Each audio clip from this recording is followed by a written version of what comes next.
আসসালামু আলাইকুম ভিউয়ার্স, আশা করি সকলে অনেক বেশি ভালো আছেন। আজকে আমি আসলে খুবই খুশি, কারণ হচ্ছে আমার কোকো পোষা পাখির এই প্রথম বেবি হয়েছে।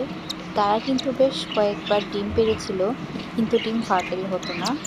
এই ২ মাস যাবৎ ডিম ফার্টেল হয়।